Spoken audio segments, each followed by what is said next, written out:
19वीं सदी का अमेरिका। शहरों में घोड़ा गाड़ियों की खड़खड़ाहट, कारखानों से निकलता धुआं और लोगों के बीच विज्ञान की नई खोजों को लेकर उत्साह।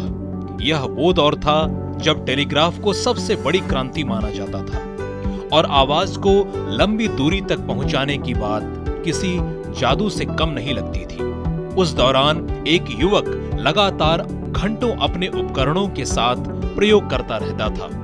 कभी उसे अजीब सी आवाज सुनाई देती तो कभी सिर्फ कंपन और कभी तो कोई ध्वनि ही नहीं सुनाई पड़ती थी। लेकिन उसकी जिद थी कि मनुष्य की आवाज को बिजली की धाराओं पर सवार करके दूर तक पहुंचाना संभव है। यह युवक कोई और नहीं बल्कि अलेक्जेंडर ग्राहम बेल था। स्कॉटलैंड के एडिनबर्ग में जन्मे बेल का जीवन ध्वनि और संवाद के रहस्यों के इर्द गिर्द ही घूमता रहा।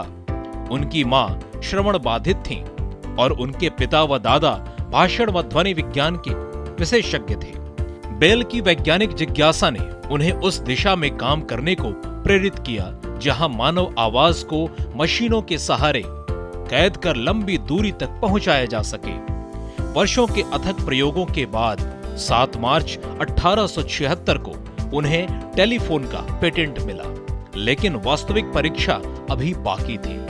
9 अक्टूबर 1876 को मैसाचुसेट्स के 2 शहर कैम्ब्रिज और बोस्टन को टेलीफोन तार से जोड़ा गया। यह लगभग 3 किलोमीटर की दूरी थी।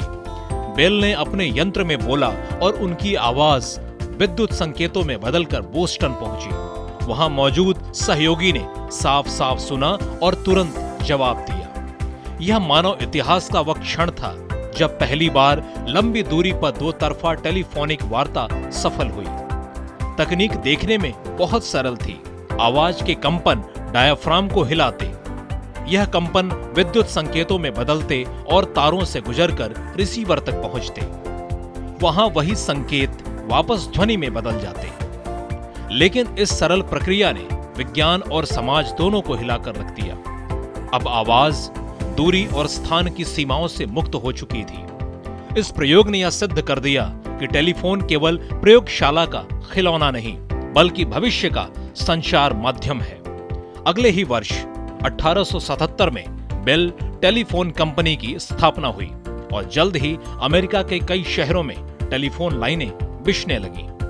व्यापारियों, परिवारों और आम लोगों ने महसूस किया कि अब संदेश नहीं बल्कि सीधे आवाज दूरी पर भेजी जा सकती है। इस ऐतिहासिक क्षण का उल्लेख स्मिथसोनियन इंस्टीट्यूशन और बेल टेलीफोन कंपनी के अभिलेखों में आज भी दर्ज है।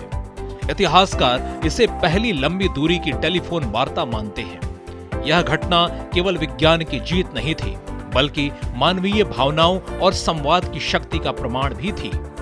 आज जब हम मोबाइल फोन पर दुनिया भर में किसी से भी तुरंत संवाद करते हैं तो इसकी जड़ें उसी दिन तक जाती हैं, 9 अक्टूबर 1876। यह कहानी थी अलेक्जेंडर ग्राहम बेल की, उस जिद और विश्वास की जिसने साबित कर दिया कि इंसान अपनी कल्पना से असंभव को भी संभव बना सकता है।